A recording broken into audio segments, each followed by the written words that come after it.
చూడండి, వాక్యంలోనికి వెళ్దాం. కీర్తన గ్రంథము 42వ అధ్యాయము 11వ వాక్యం. Slams 42:11 word. నా ప్రాణమా, నీ వేళ కృంగియున్నావు, నాలో నీ వేళ తొందరపడుచున్నావు, దేవుని యందు నిరీక్షణ ఉంచుము. ఈ మాటను బట్టి మనము ప్రార్థన చేసుకుని వాక్య జ్ఞానంలోనికి వెళ్దాం. దయచేసి ప్రతి ఒక్కరూ కూడా తలలో ఉంచి ప్రార్థనలో ఏకీభించండి. ప్రార్థన. పరిశుద్ధుడా దేవ తండ్రి, ప్రభువా యేసు క్రీస్తు, అయ్యా ఇదిగో ప్రభువా, ప్రార్థన చేస్తూ ఉండగా మీ కృపాక్షేమములు మెండుగా కలగ చేయండి. మీ కృపతో నింపండి, మీ బలముతో నింపండి ప్రభు. ఇదిగో ఎందరైతే ప్రార్థనలో ఏకీభించారో వారందరికీ మీ సహాయాన్ని అందింపచేయండి. ఈ కొద్ది ప్రార్థన ఆలకింపచేయమని యేసుక్రీస్తు నామమున అడుగుచున్నాను తండ్రి, ఆమేన్. మరలా అదే వాక్యాన్ని చూద్దాం. చూడండి, స్లామ్స్ 42:11 వర్డ్. నా ప్రాణమా, నీ వేళ కృంగియున్నావు, నాలో నీ వేళ తొందరపడుచున్నావు, దేవుని యందు నిరీక్షణ ఉంచుము. ఇది రాసింది ఎవరు? దావీదు రాశాడు. దావీదు ఎవరితో మాట్లాడుతున్నాడట? దావీదు తన ప్రాణముతో మాట్లాడుతూ ఉన్నాడు. అంటే తనలో తాను మాట్లాడుకుంటున్నాడు. తనే మాట్లాడుతున్నాడు, ఎవడు తనతోటే మాట్లాడుకుంటున్నాడు. ఏమని? నా ప్రాణమా, నీ వేళ కృంగియున్నావు అని అన్నాడు. అంటే అప్పటికి దావీదు ఏమై ఉన్నాడట? కృంగిపోయి ఉన్నాడు. ఎందుకని? తనకు వచ్చిన బాధలను బట్టి, తనకు వచ్చిన సమస్యలను బట్టి, తనకు వచ్చిన ఇరుకులను బట్టి, తనకు వచ్చిన ఇబ్బందులను బట్టి కృంగిపోయి ఉన్నాడు. కృంగిపోయి తన ప్రాణంతో తానే చెప్తూ ఉన్నాడు. ఏమని చెప్తూ ఉన్నాడు అంటే, నా ప్రాణమా, నీ వేళ కృంగియున్నావు, నాలో నీ వేళ తొందరపడుచున్నావు, దేవుని యందు నిరీక్షణ ఉంచుము అని అన్నాడు. అంటే దేవుని యందు నిరీక్షణ కలిగి ఉన్నవారు కృంగిపోరు. దేవుని యందు ఎవరైతే నిరీక్షణ కలిగి ఉంటారో వారు కృంగిపోకుండా తన జీవితాన్ని విజయవంతంగా ముగిస్తారు. అందుకే దేవుని యందు మనం నిరీక్షణ కలిగి ఉండాలి. నిరీక్షణ అంటే ఏంటి? ఎదురు చూచుట. దేవుని కొరకు ఎదురు చూస్తూ ఉండాలి. ఆయన వస్తాడు, ఆయన ఇస్తాడు, ఆయన దీవిస్తాడు, ఆయన వర్ధిల్లింపజేస్తాడు, ఆయన అంతకంతకు ఎదిగింపజేస్తాడు. ఇలాగున మనము దేవుని కొరకు ఎదురు చూస్తూ ఉండాలి. ఎదురు చూస్తూ ఉంటే ఒక రోజున ఆయన వస్తాడు. మనం అన్నట్లుగానే ఆయన ఎదిగింపజేస్తాడు. దేవుడు మనకు వాగ్దానం ఇచ్చాడా? ఆ వాగ్దానంలోనికి తీసుకుని వెళ్తాడు. ఎప్పుడైతే ఆయన కొరకు ఎదురు చూసే వారిగా ఉంటామో ఆయన జ్ఞాపకం చేసుకుని వర్ధిల్లింపజేస్తాడు. ఎవరి కోసం ఎదురు చూడాలి? దేవుని కోసం. అధికారుల కోసం కాదు, మనుషుల కోసం కాదు, తల్లి కోసం కాదు, ఒక తండ్రి కోసం కాదు, భార్య కోసం కాదు, బిడ్డల కోసం కాదు, భర్త కోసం కాదు. మరి ఎవరి కోసం ఎదురు చూడాలండి? దేవుని కోసం చూడాలి. ఎందుకంటే దేవుడు అందరికన్నా గొప్పవాడు, నీకు మాటిచ్చిన వాడు, ఉన్నతమైన వాడు, నమ్మకమైన వాడు, వాగ్దానం ఇచ్చిన దేవుడు నమ్మదగిన వాడు అనే వాక్యానికి సరిపడిన వాడు ఆయన. అందుకే దయచేసి నీవేం చేయాలి అనంటే ఒక్కమారు గ్రహించి దేవుని కొరకు ఎదురు చూడడం నేర్చుకోవాలి. నువ్వు దేవుని కొరకు ఎదురు చూస్తూ ఉంటే నువ్వు ఏమాత్రం నష్టపోవు. దేవుని కొరకు ఎదురు చూస్తూ ఉంటే ఖచ్చితంగా లాభమే పొందుకుంటావు, కానీ నష్టపోయిన వ్యక్తులలో నీవు ఉండవు. ఎవరి కొరకు ఎదురు చూడాలి? దేవుని కొరకు. నీవెప్పుడైతే దేవుని కొరకు ఎదురు చూస్తూ ఉంటావో కృంగుదల అనేది నీకు రాదు. బాధ అందరికీ వస్తుంది, కానీ కృంగుదల అనేది కొందరికే వస్తుంది. బాధపడేవారు అందరూ బాధపడతారు. నేను బాధపడలేదండి, నాకు బాధ రాదండి, నేను ఎప్పుడు నా జీవితంలో బాధ అనేదే పడలేదండి అన్న మనిషి లేడు. చిన్నోడు కానివ్వండి, పెద్దోడు కానివ్వండి, బక్కోడు కానివ్వండి, బలుసున్నవాడు కానివ్వండి, పేదోడు కానివ్వండి, లేదా ధనవంతుడు కానివ్వండి, అందరూ ఏదో ఒక టైంలో బాధపడిన వారే. బాధపడకుండా ఏ మనిషి ఉండడు, లేడు. కానీ ఆ బాధలో గనక అలానే ఉండిపోతే గనక కృంగిపోతారు. ఎవరు? బలహీనులు. బలవంతుడు బాధపడతాడు కానీ కృంగిపోడు. బలహీనుడు బాధపడతాడు, ఆ బాధలోనే ఉండిపోయి కృంగిపోతూ ఉంటాడు బలహీనుడు. చూడండి, కొంతమంది ఎవరైనా వచ్చి ఏం చేశాడమ్మా, యేసుక్రీస్తు ఏం చేశాడు నీకు, ఆయన నమ్ముకున్నావు కదా, ఏమన్నా బాగుందా నీ జీవితం అన్నారే అనుకోండి, ఇక అంతే. ఏంటో ఎప్పుడో రాసేసి ఉంటాడు దేవుడు నా జీవితాన్ని ఇలాగా, ఆయన నమ్ముకున్నాను కానీ నా జీవితానికి సుఖం లేదు, నా జీవితం ఇలా తగలబడింది, నా బ్రతికి ఇలా ఏడిసింది, ఒక సుఖం, ఒక ఆనందం, ఒక సంతోషం ఏమీ లేదు, అసలు నా బ్రతికి ఇలాగా ఏడ్చింది అని ఇలాగున తల బాదుకునేవారు చాలామంది ఉన్నారు. ఇప్పుడు చెప్పండి, వీరు బలవంతులా, బలహీనులా? బలహీనులే. సమస్య రాగానే తల బాదుకున్నారంటే బలహీనులే బాదుకుంటారు. సమస్య రాగానే, బాధ రాగానే ఆ వ్యక్తి దేవుణ్ణి ఎవడు తలుచుకుని దేవుని కొరకు ఎదురు చూస్తూ ఉన్నాడు అంటే అతడు బలవంతుడే. అందుకే బాధ వచ్చినప్పుడు దాంట్లో నుండి మనం బయటికి తేరుకోవాలి.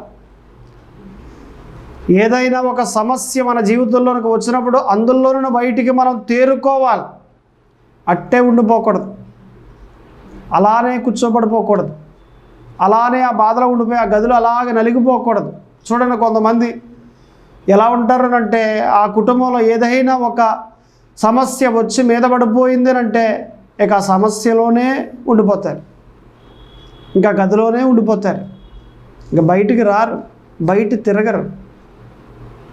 ఏమ్మా ఆలయానికి ఎందుకు రావట్లేదు నువ్వు అని అంటే, నాకు వచ్చిన బాధ అటువంటిదండి, నా బాధ బట్టి నేను రాలేకపోతున్నాను బయటికి ఆలయానికే కాదు, ఆఖరికి కూరగాయలకు కూడా వెళ్ళట్లేదు నేను, మా మనవడు పట్టుకొస్తాడు వెళ్ళి, నేను బయట తిరగలేకపోతున్నాను, అందుకే గదిలో ఉండిపోయాను నేను. అరే, నీకు వచ్చిన సమస్యను బట్టి ఆ గదిలోనే ఉండిపోయావంటే ఆ సమస్యని నేను చేసేసింది, కృంగదీసేసింది. ఆ సమస్యలో ఉండిపోయి దానికి బందీ అయిపోయి దానికి బానిస అయిపోయి నీవు బలహీనురాలవు, బలహీనుడవు అని చెప్తూ ఉన్నావు. నీ క్రియలు అలా చెప్తూ ఉన్నాయి. నీవే బలవంతుడవైతే దేవుని కొరకు ఎదురు చూసి, దేవుని కొరకు ఎదురు చూస్తూ ఆ బాధల నుండి బయటికి తేరుకుని వస్తావు కదా, ఆ సమస్య నుండి బయటికి తేరుకుని బయటికి వస్తావు కదా, ఆలయానికి వస్తావు కదా, బయట తిరుగుతావు కదా. లేదండి, మీరు ఏదో చెప్తున్నారు, చిన్న చిటికా సమస్య అయితే అటువంటి మాటే, మనుషులే ప్రాణాలు పోయేంత అటువంటి సమస్య నా కుటుంబంలో వచ్చింది పాస్టర్ గారు, దాని గురించి నేను ఎలాగున్నాను కానీ లేదంటే నేను మామూలు చిన్న చిన్న వాటికైతే ఇలా ఉండను అని అంటారు. ఇప్పుడు యోబునకు 10 మంది పిల్లలు, 10 మంది పిల్లలు ఒకరోజు చనిపోయారు. దాంట్లో నుండి బయటికి తేరుకోలేదా యోబు? తేరుకున్నాడు. ఆస్తంతా ఒక రోజునే పోయింది, దాంట్లో నుండి తేరుకోలేదా యోబు? తేరుకున్నాడు. అందులోనే ఉండిపోలేదు, కృంగిపోలేదు. అంతేకాకుండా అపవాది వెళ్ళి దేవుణ్ణి అడిగినప్పుడు నాకు అప్పగించిన శరీరాన్ని కూడా అనంటే దేవుడు శరీరాన్ని కూడా అప్పగించాడు. అపవాది యోబు యొక్క శరీరాన్ని కూడా పాడు చేశాడు. అయినా అందులోనే ఉండి కృంగిపోలేదు యోబు. శరీరం పోయినా, ఆస్తులు పోయినా, పిల్లలు పోయినా యోబు కృంగిపోకుండా దేవుని కొరకు ఎదురు చూసి తాను తేరుకుని విజయాన్ని సాధించాడు. మరి నువ్వేం చేస్తున్నావు? ఆ సమస్యలో కృంగిపోతూ గదిలోనే ఉండిపోయావు. ఆ సమస్యలో కృంగిపోయి ఒక మ్యారేజ్కి వెళ్ళట్లేదు, ఒక ఫంక్షన్కి వెళ్ళలేకపోతున్నావు, లేకపోతే ఆలయానికి వెళ్ళలేకపోతున్నావు, నువ్వు ఏమీ చేయలేకపోతున్నావు, ఆఖరికి పక్కింటి వారితో కూడా మాట్లాడలేక ఆ గదిలోనే కృంగిపోతున్నావు, కృషించిపోతూ ఉన్నావు. నీవు బలవంతుడివేనా? ఒక్కసారి ఆలోచించు. నీవే బలవంతుడవైతే, నీవే దేవుని కొరకు ఎదురు చూస్తూ ఉండేవాడవైతే నీవు ఖచ్చితంగా ఆ సమస్యను ఎదుర్కొంటావు. నీవు ఖచ్చితంగా ఆ బాధను వదిలేస్తావు, కృంగిపోవు అందులో ఉండి. అందులో నుండి బయటకు తేరుకుని బయటకు వచ్చి నా దేవుడు గొప్ప దేవుడు బయటకు తీసుకొచ్చాడు అని నిలవబడి సాక్షిగా ఉండి నా దేవుడు నాకు సహాయం చేశాడు, ఆ బాధ నుండి విడిపించాడు, మరలా నా జీవితానికి వెలుగునిచ్చాడు అని ఆలయములో సాక్ష్యం చెప్పేదానిగా, సాక్ష్యం చెప్పేవాడిగా నీవుంటావు.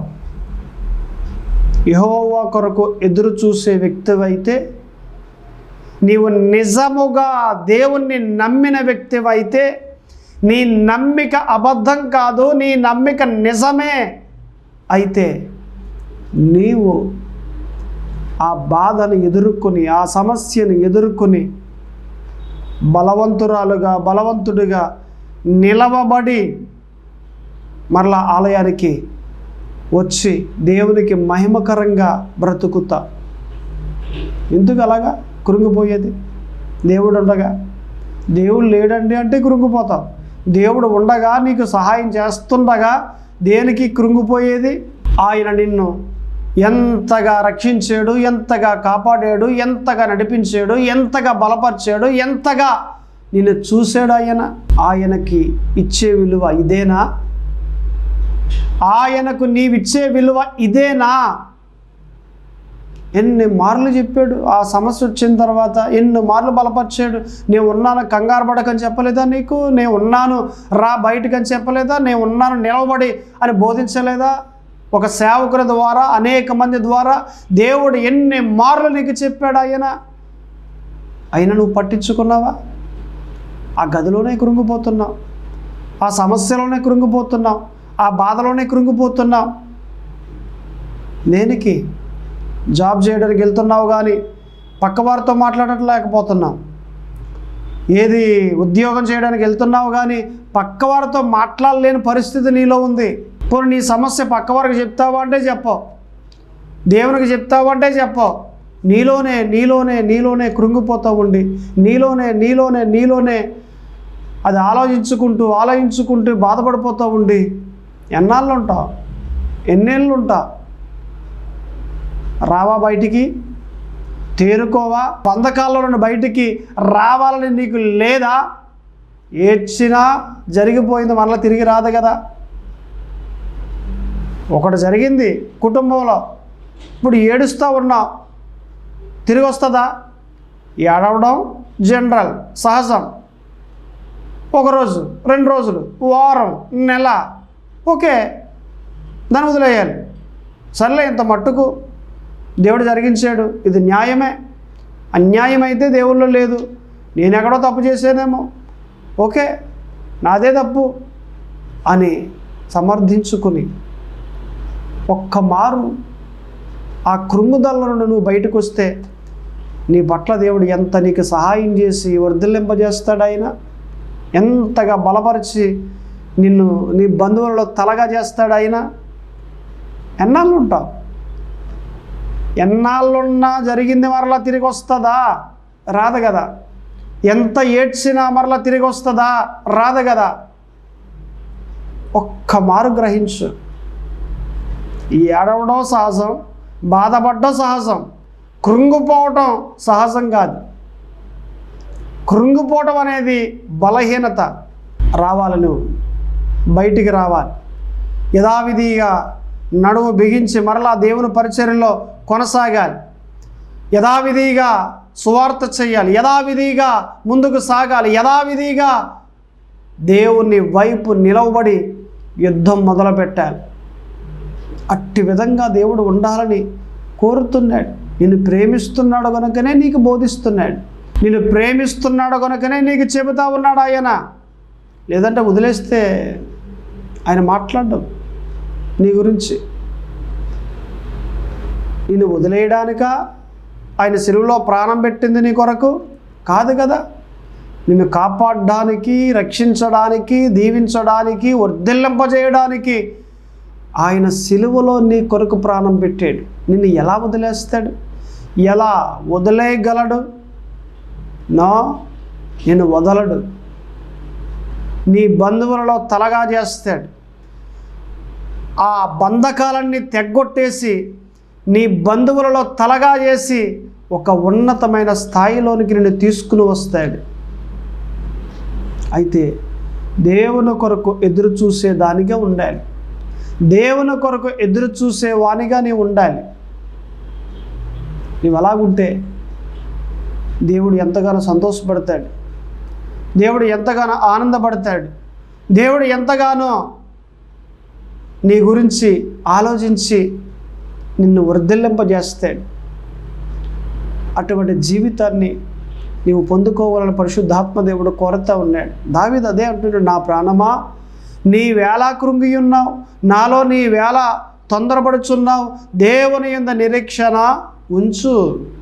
ఎవరి యందు? దేవుని యందు నిరీక్షణ ఉంచు. అప్పుడు జీవితాలు బాగుంటాయి. దేవుని కొరకు ఎదురు చూడకుండా ఉంటే జీవితాలు ఏం బాగుంటాయి? ఇప్పుడు ఒక ప్రాంతంలో ఇద్దరు స్నేహితులు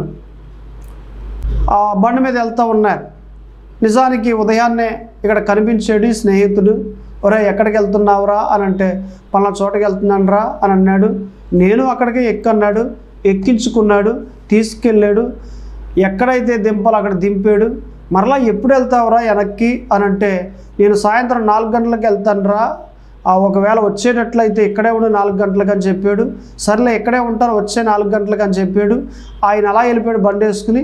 ఈయనేమో ఈయన పని నిమిత్తంలో ఇలా వెళ్ళాడు. అయితే 4 గంటలకు యథావిధిగా అదే సెంటర్కి వచ్చేసాడు ఈ స్నేహితుడు, బండి ఎక్కిన స్నేహితుడు. 4 గంటలకు వస్తారన్నాడు కదా, ఇంకా రాలేదేంటి అని ఎదురు చూస్తున్నాడు. 4:30 అయింది కానీ రాలేదు, 5 అయిపోయింది కానీ రాలేదు. ఈలోగా ఎవరో బండేసుకొచ్చారు. బండేసుకొచ్చి, ఒరే వచ్చేస్తావా, వెళ్ళిపోతున్నాను నేను, మన గ్రామమే, నాకు ఇంకే పనులు లేవు, వెళ్ళిపోతున్నావు వచ్చేస్తావా అని అన్నాడు. ఒరే అలా కదరా, మన స్నేహితుడు ఉన్నాడు కదా, ఆడు వస్తారన్నాడు, ఉంటానని చెప్పాను నేను ఉదయం. ఆడు వచ్చిన తర్వాత అప్పుడు ఇద్దరు కలిసి వస్తావులే, నువ్వు వెళ్ళిపో అని అన్నాడు. వెళ్ళిపోయాడు. ఈలోగా మరలా ఎవరో కారు వేసుకొచ్చారు ఆ గ్రామానికి అధికారి. నాయన వచ్చేస్తావా, వెళ్ళిపోతున్నాను మన గ్రామం అని అంటే, లేదండి దయచేసి మీరు వెళ్ళిపోండి, పలానా వ్యక్తి వస్తానని చెప్పాడు 4 గంటలకి, నా స్నేహితుడు ఇంకా రాలేదు, గంట లేట్ అయిపోయింది, దాదాపుగా గంటన్నర అయిపోయింది, ఆయన వచ్చిన తర్వాతనే వస్తానులేండి, మీరు వెళ్ళిపోండి అని అన్నాడు. ఇంకెక్కడ రావటం, 5:30 అయిపోయింది కానీ రాలేదు. అయినా ఎదురు చూస్తూ ఉన్నాడు. 6 గంటలకు వచ్చాడండి స్నేహితుడు బండి మీద. ఒరే ఉన్నావా, వెళ్ళిపోయావా? వెళ్ళిపోయావేమో అనుకున్నాను రా బాబు, బాగానే ఉన్నా, 4 గంటలకని చెప్పాను, 2 గంటలు లేటు, నాకు అవ్వలేదు. ఓకే సర్లే పద అనేసి బండి ఎక్కించుకున్నాడు. బండి ఎక్కించుకుని వెళ్ళిపోయాడు. వెళ్ళిపోయి ఇంటి దగ్గర దింపిన తర్వాత ఒక ప్యాకెట్ ఇచ్చాడు. ఇదేంట్రా అని అంటే, ఏం లేదురా, మా కంపెనీలో పార్టీ ఈరోజు, నా వంతుకి 2 కేజీలు ఏట మాసం వచ్చింది, నువ్వు ఉంటావు కదా, ఉండమని చెప్పారు కదా అనేసి 1 కేజీ ప్యాకెట్, ఒక కేజీ ప్యాకెట్ ఒకటి, ఇంకొక కేజీ ప్యాకెట్ ఒకటి, అలా 2 కేజీలు 2 భాగాలుగా చేయించాను, 2 కేజీలుగా 1 ప్యాకెట్ పట్టుకెళ్ళరా అని ఇచ్చాడు. ఓకేరా బాబు అని పట్టుకుని వెళ్ళిపోయాడు. ఇప్పుడు నేనంటాను, 2 గంటలు ఎదురు చూశాడు, ఓర్చుకున్నాడు, సహించుకున్నాడు. 2 గంటలు ఎదురు చూస్తూ ఉన్నాడు కానీ బండి వచ్చింది కదా అని వెళ్ళిపోలేదు, కారు వచ్చింది కదా అని వెళ్ళిపోలేదు. తన గురించి ఎదురు చూస్తూ ఉన్నాడు, నిరీక్షిస్తూ ఉన్నాడు. 6 గంటలకు వచ్చాడు, అంటే 2 గంటల లేటు అయినా అలాగే కూర్చుని వచ్చిన తర్వాత బండి ఎక్కాడు. తాను దిగేటప్పుడు కేజీ ఏట మాంసం ఇచ్చాడు. తాను పొందుకున్న ఆశీర్వాదం కేవలము అది ఏదో ఒక ఏట మాంసంగా మీరు చూడకండి, బట్ అది ఆశీర్వాదంగా చూడండి. మీరు నిరీక్షణ కలిగి ఉంటే దేవుని యందు నిశ్చయముగా దేవుడు మీకు ఆశీర్వాదాన్ని ఇవ్వబోతున్నాడు. లేట్ అయినా ఆలస్యమైనా ఆయనే వచ్చి మిమ్మల్ని దీవించబోతున్నాడు. ఆయనే వచ్చి ఆశీర్వాదాన్ని మీ జీవితంలో కుమ్మరించబోతూ ఉన్నాడు. బట్ ఆలస్యం అవుతుంది, ఓర్చుకోండి. మీరు ఓర్చుకుంటే నిశ్చయముగా దీవిస్తాడు ఆయన. అందుకే దేవుని కొరకు ఎదురుచూడు, దేవుని కొరకు నిరీక్షించు అని దావీదు తన ప్రాణముతో చెప్తూ ఉన్నాడు. ఇంకా మనం ఆలోచన చేస్తే సామెతల గ్రంథములో 24:10 కూడా కనిపిస్తుంది, శ్రమ దినమున నీవు కృంగిని ఎడల నీవు చేత కాని వాడు వగుదువు. దేవుని కొరకు ఎదురు చూసేవాడు కృంగిపోడు. కృంగిపోయిన వాడు చేతనైన వాడు కాదు, చేత కానివాడు. బలహీనుడే కానీ బలవంతుడే కాదు కృంగిపోయిన వాడు. అందుకే దయచేసి దేవుని కొరకు ఎదురు చూడండి.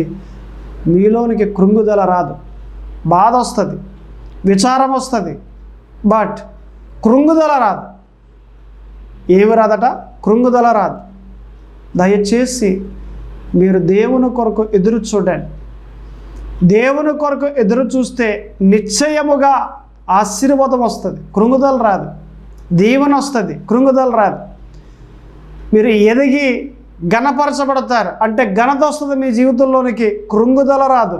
ఆయన వస్తాడేటండి, ఆయన ఎప్పుడు వచ్చాడని, ఆయన ఇస్తాడా, ఏమో 10 సంవత్సరాలు అయింది, ఇప్పుడు అవ్వలేదు, ఇప్పుడు వచ్చి ఇచ్చేస్తాడు ఆయన అంటే దేవుని మీద ఏమీ లేదు, నమ్మిక లేదు. నమ్మిక లేకపోతే దేవుడు నీ జీవితంలోకి ఎలాగొస్తాడు ఆయన? విశ్వాసం లేకపోతే దేవుడు నీ జీవితంలోకి ఎలాగొస్తాడు ఆయన? నమ్మాలి, విశ్వసించాలి. దేవుడు వస్తాడు, దేవుడు ఇస్తాడు, దేవుడు నన్ను జ్ఞాపకం చేసుకుంటాడు, దేవుడు నన్ను వదిలేయడు, నన్ను బాగు చేస్తాడు, నాలో ఉన్న అనారోగ్యాన్ని తీసేస్తాడు ఆయన అని ఎలాగో నమ్మే వ్యక్తిగా నీవు ఉండాలి కదా. నువ్వు ఎలాగో విశ్వసించే వ్యక్తిగా నీవు ఉండాలి కదా. అది సరైనది కానే కాదు. ఇప్పుడు ఒక ప్రాంతంలో ఒక డాక్టర్ గారు ఉన్నారు, మంచి పేరు కలిగి ఉన్నారు. అయితే ఆయనకు ఒక సమస్య, పిల్లలు లేరు. అనేక చోట్లకి వెళ్ళాడు, అయినా పిల్లలు పుట్టలేదు. అమెరికా కూడా వెళ్ళాడు, హాస్పిటల్లో చూపించుకున్నాడు. ఆ పెద్ద డాక్టర్ గారు కూడా నీకు ఇక పిల్లలు పుట్టరు, నీ భార్య కంప్లైంట్ కాదు, నీవే కంప్లైంట్, నీలోనే ఉంది కంప్లైంట్, దాని గురించి పిల్లలు పుట్టరు నీకు ఇక అని తేల్చి ముఖం మీదే చెప్పాడు. ఇక వచ్చేసాడు. వచ్చేసిన తర్వాత ఇక పిల్లలు నాకు కలగరు అని మనసులో పెట్టేసుకుని ఇక రోజు కృంగిపోతూ ఉన్నాడు. అలా కృంగిపోతూ ఉండగా ఒక రోజున నర్సు చూసి ఏటండి అని అంటే ఇది పరిస్థితి అని చెప్పగానే నర్సు అంది, దేనికన్నా అంతలాగా ఏడుస్తూ ఉన్నారు, కృంగిపోతున్నారు, ఇది చిన్న విషయమే కదా, ఎందరికో దేవుడు సహాయం చేశాడు, మీకు కూడా సహాయం చేస్తాడు, ఒక రోజున ఆదివారం ఆలయానికి రండి అని చెప్పింది. ఆలయానికి వస్తే ఇస్తాడా దేవుడు అని ఆయన అన్నాడు. దేవుడు ఇస్తాడండి ఖచ్చితంగా, మీరు రండి ఒక ఆదివారం అని అంటే, ఏంటి వచ్చేది, నేను అమెరికా వెళ్ళాను, అక్కడ జరగలేదు, పిల్లలకి పుట్టరని తేల్చి డాక్టర్ గారు చెప్పేశారు అక్కడ. అంతేకాకుండా నేను అనేక ట్యాబ్లెట్లు అనేక మందులు వాడాను ఇక్కడ, అయినా సుఖం లేదు. ఇక అనేక రకాలుగా ఇంకా దేవతల దగ్గరికి వెళ్ళాను, దేవుళ్ళు అనబడిన వారి దగ్గరికి వెళ్ళాను, అన్నీ అయిపోయాయి, ఎవ్వరు ఇవ్వలేకపోయారు, నీ దేవుడు నాకు ఇచ్చేస్తాడా అని అంటే, ఇస్తాడండి, అందరినీ చూశారు కదా, ఈయన కూడా ఒక మారు చూడను ఒక ఆదివారం అని అంటే, చూద్దాంలే తర్వాత, ఇప్పుడు కుదరదు, ఇప్పుడు రాలేను, నేను నాకేం నమ్మకం లేదు, వదిలేయనన్ను అని అన్నాడు. సర్లే ఆ వారానికి వదిలేసింది. మరలా ఆదివారం సరిగ్గా ఉదయం వచ్చేసరికి మరలా అలాగే కాస్త విచారంగా ఉన్నాడు. మరలా చెప్పింది, ఏం చెప్పానండి, జస్ట్ ఆదివారం ఆలయానికి రండి అని చెప్పానంతే, మీరు రండి, ఖచ్చితంగా దీనికి సొల్యూషన్ దొరుకుద్ది, దొరకకుండా ఉండదు, దేవుడు మీకు మార్గాన్ని సరళం చేస్తాడు అని చెప్పగానే, సర్లే పద నేను వస్తాను అని చెప్పి తన భార్యను తీసుకుని కారు వేసుకుని ఆలయానికి వచ్చాడు. కూర్చున్నాడు. కూర్చున్న తర్వాత వాక్యాన్ని వింటున్నాడు. ఆ వాక్యంలో దేవుడు ఆ వారంలో జరిగిన సిచ్యువేషన్స్ అన్నీ కూడా ఈ డాక్టర్ గారితో దేవుడు మాట్లాడుతున్నాడు. ఇదేంటి నా ఇంట్లో జరిగిన సిచ్యువేషన్ ఎక్కడ ఈయన చెప్తున్నాడు ఏంటి, పల్లా హాస్పిటల్లో జరిగింది ఎక్కడ చెప్తున్నాడు ఏంటి ఈయన, ఓహో అంటే అన్నీ చూసాడు అనమాట నా జీవితంలో, ఈయనకి మహిమ ఉంది అని గుర్తించాడు. ఇలా కూడా మాట్లాడుతూ వాక్యంలో ఒక మాట అన్నాడు, నేను నీకు సహాయం చేయాలా, నేను నీకు పిల్లలు ఇవ్వాలా, ఇస్తాను, కాకపోతే ఒకటి నేను చెప్పినట్లుగా చేస్తే ఇస్తాను అని అన్నాడు. ఏం చేయాలి అని మనసులో ఆలోచన చేస్తూ ఉంటే అని చెప్తూ ఉన్నాడు కదా, నీవు నీతిగా ఉండు, నువ్వు యథార్థంగా ఉండు, నువ్వు పవిత్రంగా ఉండు, తప్పు అనేది చేయకు, నీ హాస్పిటల్లో జరుగుతూ ఉన్న ఏ తప్పును అంగీకరించకుండా నువ్వు అగ్రీ చేయకుండా నీతిగా బ్రతికేవుడు అంటే ఖచ్చితంగా నేను నీకు పిల్లలు ఇస్తాను అని అన్నాడు. ఆ మాట చెప్పగానే ఓకే అనేసి ఇంటికి వచ్చేసాడు. తన భార్యకి చెప్పాడు. ఏమని? నర్సు బాగానే చెప్పింది, ఒక ఆదివారం వెళ్ళండి అని చెప్పి మనం వెళ్ళాం కదా. ఆయన కూడా చెప్పాడు నాకు. ఏమని చెప్పాడంటే, మీరు నీతిగా ఉండండి, పిల్లలు ఇస్తానని చెప్పాడు. మన వల్ల ఎక్కడ అవుద్ది, జరగని పనది, ఇంకా మనకి ఈ జీవితంలో పిల్లలు లేరు అని చెప్పాడు. అదేంటండి, ఆయన కోరింది ఏం కోరాడు? మీరు నీతిగా ఉండండి అని కోరాడు. 10 లక్షలు అడిగితే మీరు ఇచ్చేస్తారు. దేవుడు అలాగ అడగలేదే. బంగారం అడిగితే మీరు ఇచ్చేస్తారు. దేవుడు అలాగ అడగలేదే. పోనీ హాస్పిటల్ రాసి ఇచ్చేయమంటే ఇచ్చేస్తారు, ఎందుకంటే పిల్లలు లేరు కదా మనకి. దేవుడు ఏది అడిగినా మీరు ఇచ్చేస్తారు. కానీ అవేమీ అడగకుండా ఏది మీరు నీతిగా ఉండండి అని అడిగాడు. ఇది ఆయన లాభం కొరకు చేసేది ఏం కాదు కదా, నీ మంచిగే కదా, మీరు బాగుండాలనే కదా. చేస్తే పోయింది ఏంటట? నీకేం అర్థం అవ్వట్లేదు. నీతిగా ఉండాలంటే మన హాస్పిటల్లో ఎన్నో కార్యక్రమాలు ఉన్నాయి. 50,000 అయితే మనం ₹1,00,000 వేస్తూ ఉంటాం, కొంతమందికి ఇంకా ఎక్కువ వేస్తూ ఉంటాం. ఇలాగ ఎన్నో లొసుకులు, ఎన్నో అవినీతి కార్యాలు జరుగుతూ ఉన్నాయి. అవన్నీ ఎక్కడ మానేస్తాం? అబ్బే జరగని పని అవన్నీ, పని అవ్వదు అని అంటే నీ ఇష్టం. అబ్బాయి కావాలి లేదా అమ్మాయి కావాలి, పిల్లలకు కావాలి అని అంటే ఇది జరిగించాలి, ఇది జరగని పని అని అనకండి, నీతిగా మారండి అని. అంతేనంటావు? మారాలా? మారండి, చూడండి ఒక మారు ఆయన చేస్తాడు అని అంటే సర్లే చూద్దాం అనేసి నీతిగా మారాడు. అవినీతి కార్యం అనేది హాస్పిటల్లో లేకుండా చేసేసాడు. సరిగ్గా 3వ సంవత్సరం విశేషం కలిగింది. 4వ సంవత్సరం అలా రాగానే ఏమండి 2 కవల పిల్లలు ఆ డాక్టర్ గారికి పుట్టారు. కృంగిపోయేవాడు, కానీ దేవుడు ఆ కృంగుదల నుండి బయటకు తీసుకొచ్చాడు. 2 మగ పిల్లలను దేవుడిచ్చాడు. నీతిగా బ్రతకడం వల్ల, దేవుడి మాట ప్రకారంగా నడవడం వల్ల. నేను అంటాను కదా, దయచేసి కృంగిపోకుండా ఉండాలి అని అంటే దేవుని కొరకు ఎదురు చూస్తూ ఉండాలి. అలా ఉందా? మనం ప్రార్థన చేసుకుందాం. ప్రార్థన. పరిశుద్ధుడా దేవా తండ్రి, ప్రభువా యేసు క్రీస్తు, అయ్యా ఇదిగో ప్రభువా, ప్రార్థన చేస్తూ ఉండగా మీ కృపా క్షేమములు మెండుగా కలగ చేయండి. మీ కృపతో నింపండి, మీ బలముతో నింపండి. మేమంతా కూడా మీ కొరకు ఎదురు చూసేవారిగా ఉండాలని, కృంగిపోయేవారిగా ఉండకుండా మీరు మాకు సహాయం చేయమని యేసు క్రీస్తు నామమున అడుగుచున్నాను తండ్రి. ఆమేన్.